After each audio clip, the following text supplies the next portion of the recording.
Okay, we're back. And as promised, I have another special guest, someone who is very near and dear to me. I feel like I say that every time I have a guest, but that's just how my life goes. I love people and the people that's in my circle and in my family. So this is no different. And so today I have Mr. Cedric Gathings. Everybody, give him a round of applause. There we go. Cedric is one of my mentors, friends, family, all of those things put into one. Said we met back when I was I've kind of known you through Sigma and Zeta, but professionally, I was your intern in grad school with Greek life. And so that's kind of when I feel like the bond really started to grow. And you've been with me from that moment ever since. So I'm thankful for you and grateful. And welcome to the Vessel Podcast. Thank you. Thank you so much for having me. I'm really excited about the opportunity to talk with you and talk with the audience tonight. Absolutely, absolutely. So we're gonna dig right into it. I don't want to waste any time. I think we have a really good topic today. It's called "But God," and as my shirt says, "But God." We all, I'm sure, have experienced moments in our lives where it was nobody but God. And so I want to dig into that a little bit and what that phrase means, because I know a lot of us, we use that often and sometimes not even thinking about what it really and truly means. So I hope that today through our conversation, something will resonate with the people that are listening in their lives, and maybe they can share it with others. And so when I think about the phrase, but God, I'm reminded of, some scripture, of course. There's so many but God moments in the Bible. And we talk about it often. And one in particular is in the beginning, back in Genesis, with the story of Joseph. And we all know, well, maybe not all, but some people are familiar with the story of Joseph. And he was a great man.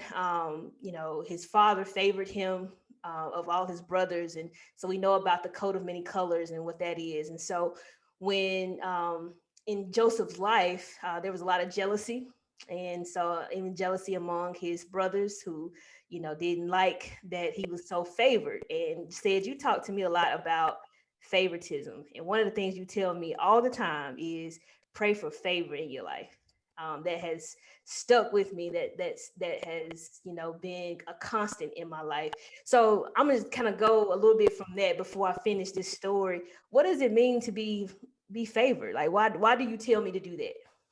Let me first say that as I talk tonight, I'm talking from my personal experience, and all of our experiences, are different. But when I say that, ask God for favor, because when you ask God for favor, He can grant it through people that you work with. He could grant it through people who you may not know anything about. It could come through. It could be favor of a check coming through the mail. So I ask God for favor because I want Him to be the one to bless me. And so when it happens, people could look and say, "Oh wow." And then I can say, "Nobody but God." When I didn't see it coming, God made a way out of no way. Absolutely. Absolutely. And that goes on with the story of Joseph. Even after all of this, he was enslaved, he was sent to jail. And even during his time in jail, God favored him. He was interpreting dreams and things like that. And so eventually he was made ruler of all of Egypt. And so that favor that God had over his life, I mean, my goodness, continue to pray and be grateful for the things that God gives you, and He will open doors that you never thought would happen. And so when I look at the definition, okay, if we break down the phrase, but God, it's only two words and it's so powerful. The word but is a conjunction, right? So there's, when you use the word but, there's some things that happen right before you say it, and then some things that happen right after you say it. And the but is what makes the sentence, right? And so it's a conjunction used to introduce a phrase or clause contrasting with what has already been mentioned. So when we say but God, that means something is coming out on the other side of that, right? What was before that phrase? Probably dark times. I mean, some tribulations and some things that didn't feel so good. But when you get to the moment of but, and everything that comes after it, to me, is a testament of who God really is. And so I think it's important that we talk about that. So in saying all of that, I got a few questions for you, Sid. Okay. All right. So I want to just kind of dig into your experiences a little bit. So we've talked about kind of my thoughts about but God, but tell me in your words, what does the phrase but God mean to you? When I think about but God, one of the first thing that pops in my mind is new opportunity or new opportunities.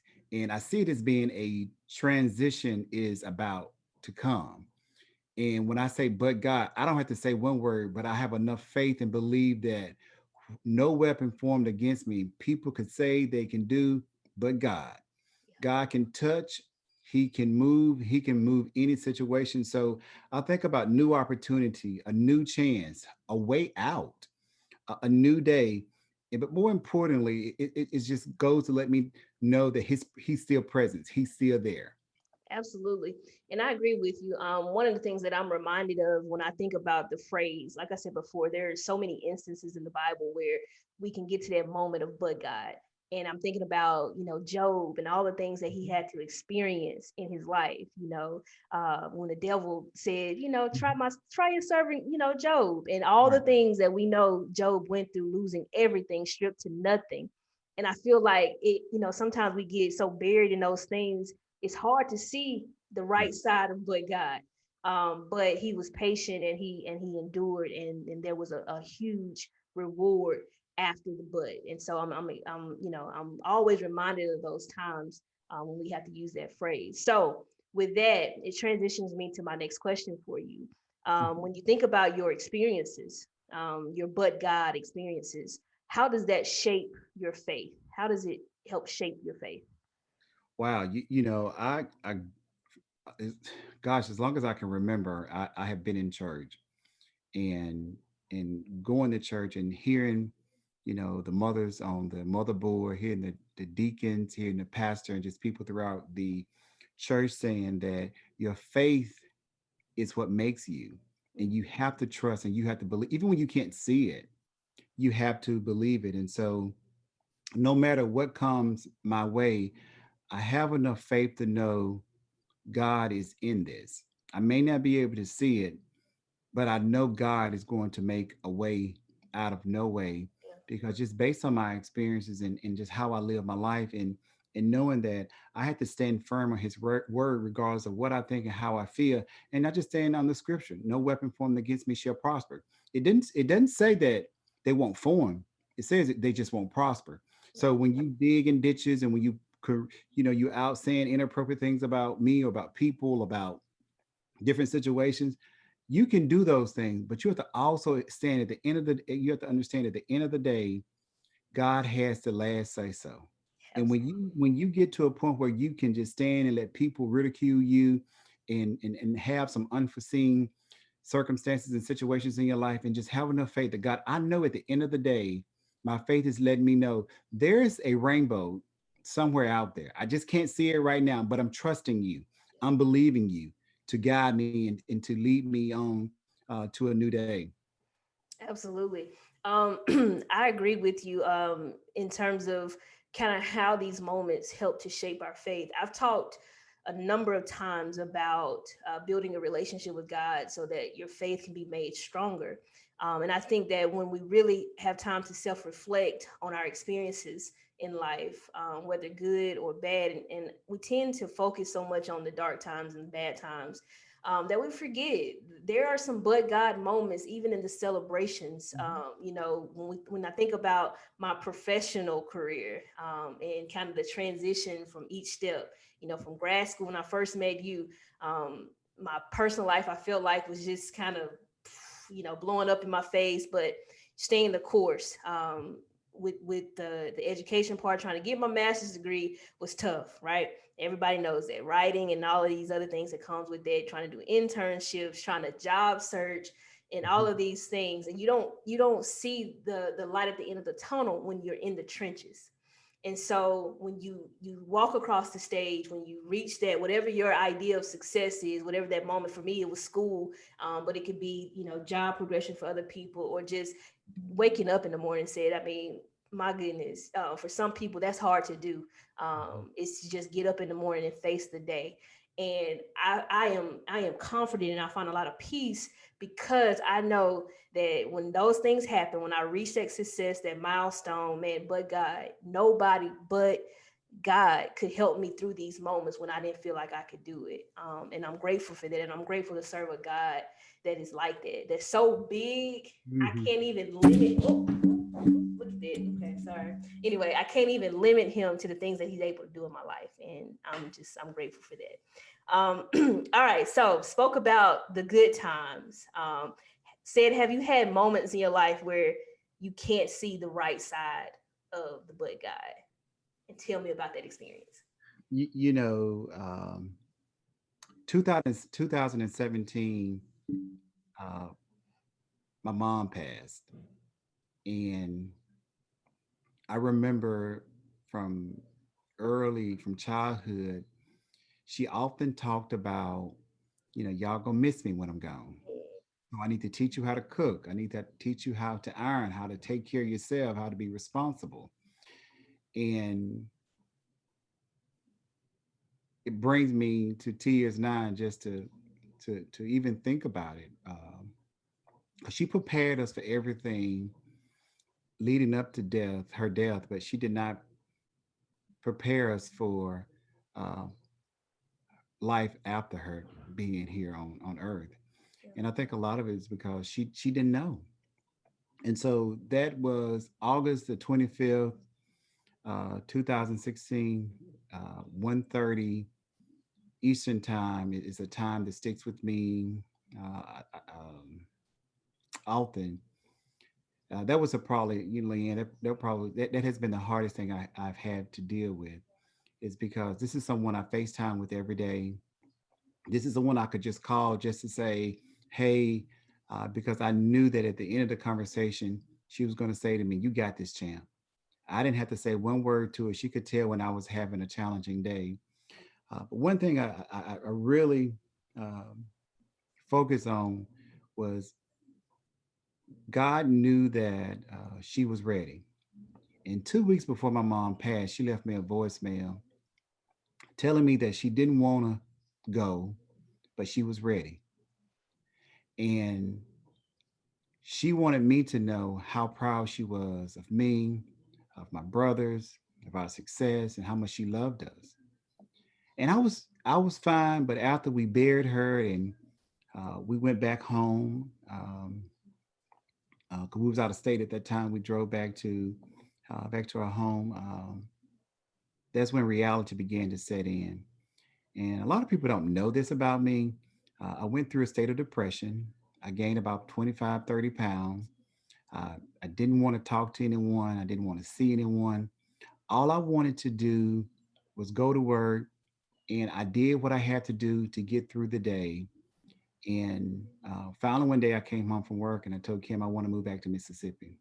I said, I really think that in order for me to find some comfort and some closure here, I need to move back home. And of course, with excitement, she was excited to come back. And so moving back allowed me an opportunity to um, find closure as much as I can, and just knowing she's no longer here, um, trusting God. And so what I've learned to do is she's not here in the natural, but in spirit. I still find peace in knowing that. And so my but God came in. God, you gave me an opportunity to love her. She gave birth to me, but I know that you had something better for her. You prepared her to prepare us to be the men that we are. And I'm referring to my brothers and I.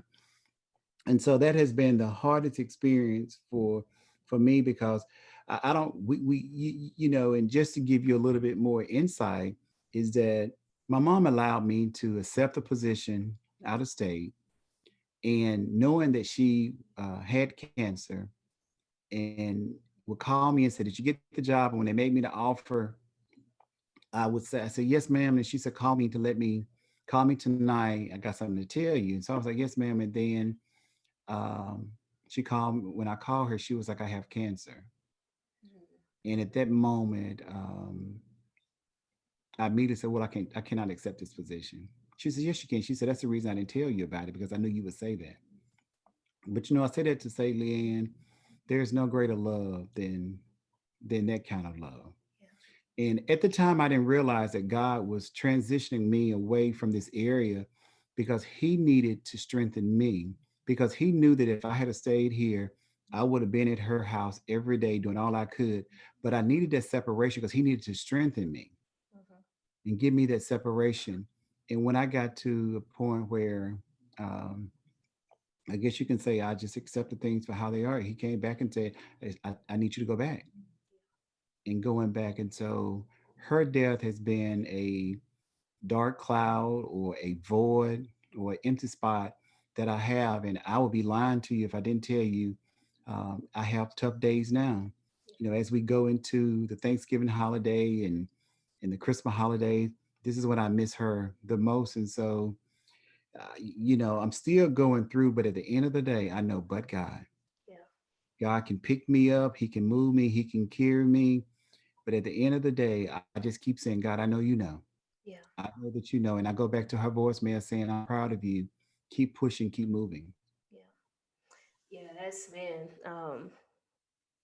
Wow. That's grief it's a funny thing.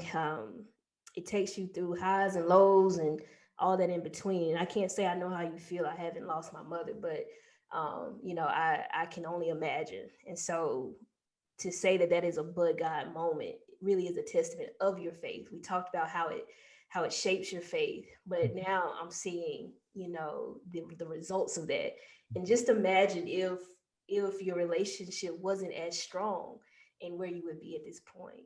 And so that's why any chance that I get, I try to talk to people and not necessarily just beat them down the throat about God and God. I try to live in a way and walk in a way that makes them, wonder and want to know more and want to maybe have their own relationship with God. And it starts with these moments and sharing these experiences, with the masses. That's what we're commanded to do as believers, is to share the gospel with others. And so I appreciate your transparency there to share that with us, because I think our testimonies also can change lives. Yeah, So I totally agree with that. And one of the things that, losing her has really positioned me to be an advocate for other people. With my profession, I have an opportunity to interact with students, pretty much every day. And I've encountered a few students since I lost my mom who came in to say, I just lost a parent. And so it was an automatic connection from, for us. And so, as painful as it is, I use it as an opportunity to serve as a blessing to other people in whatever capacity it is that they're looking for. absolutely. And so all of that brings me to another question. I'm going to kind of jump the gun here on our questions, but if you had to describe God to a non-believer, how would you describe him? Wow, a few weeks ago, I was at the office and one of my colleagues came in and a couple of days prior to that, I said something about I'm trusting God that we're going to be fine through this pandemic, not knowing that she was a non-believer. And so she came in and she was like, I want to say something to you. And I was like, yes, ma'am. And she said, it's obvious that you're a person of faith. And I said, I am. She said, well, I'm a non-believer. And I was like, okay. I said, well, that doesn't change how I see you. And she was like, well, good. And then I said, if you don't mind me asking, I said, did something happen or this was just part of your upbringing? She was like, oh no, I was born, raised in the church, went to church every Sunday, went to Sunday school, went to Bible class, went to Sunday night service. She just said, I went through a hard spot in life and the church family treated me um, the worst.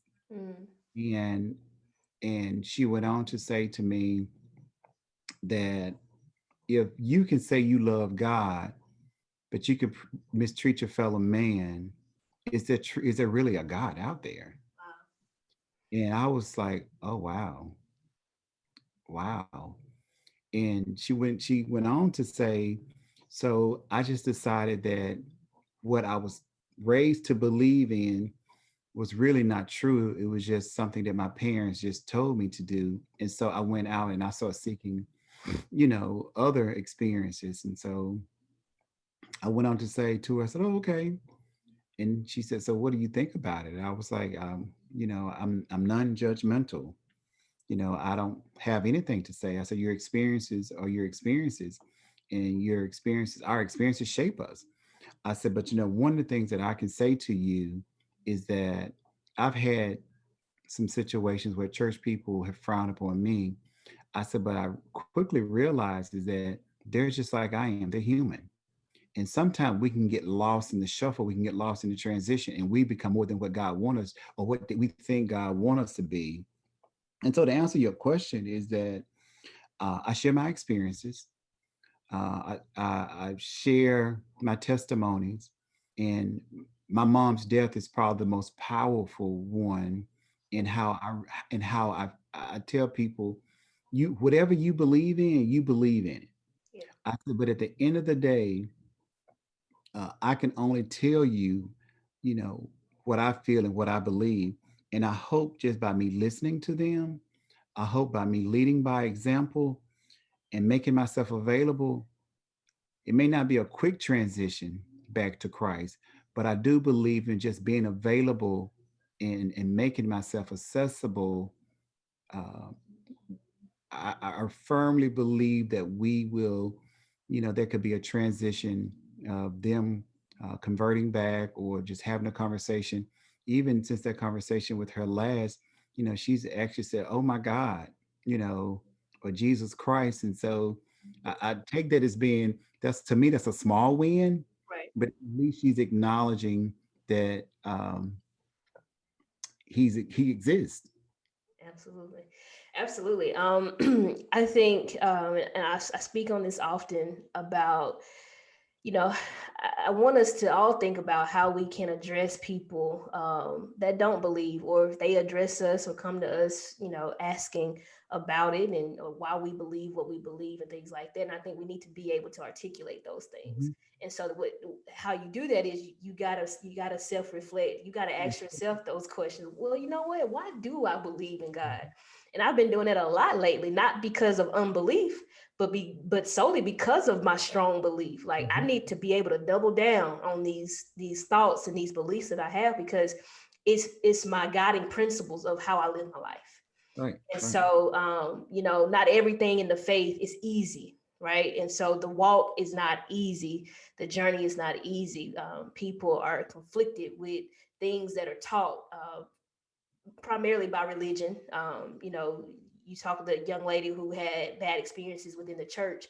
It absolutely happens, and it could be detrimental to someone's walk, especially someone who is, early in their walk, or just kind of trying to figure it out and make their way, and then they have that encounter with somebody who is supposed to be a follower, supposed to be the example, and it's not a good representation, and it happens. And so I think for me, when I encounter people like that, it hasn't been often that I have, but because we're in education, so we have all types of people, students that we have the privilege of working with every day, and they come from all different walks of life. And so again, I think for me, I would just tell them about my experiences, and kind of what has been the things that have kept me afloat. And some things don't make sense, and I have to always tell them that, like, there's some things I just don't understand why. I don't have an answer, and I'm okay with it. Like I think that for some people it's black or white, black or white, and it's not always that way. And so you have to be content with it. And so it's difficult, but you push through. But the biggest thing, if I could tell anybody, is just wait on that moment. You're going to experience God. God is an experience. He's real to me. He's tangible. I feel like I can touch God. And he's just so great in my life, and that's just where I'm at. So all right, so we're winding down, Sid, and I have one last question for you. Yeah. So we've talked about "but God," this phrase, this two-word phrase. to me, it just speaks of peace and hope and just the goodness, the grace, the mercy of God. All those things happen after the but God. So tell me, what emotions or feelings do you have once you're able to shout, but God? Like when you have that moment and you're able to just say it, like what goes through your mind? What are those emotions that you experience? My mom, she raised us to always thank God in advance. Yeah, And so sometime when those opportunities happen, it's almost like, oh, it happened. Thank you. Right. But with her death, when I finally had that but God moment, I felt a peace, yeah, and I wanted more of that peace. And so I picked up, I started jogging and running and walking.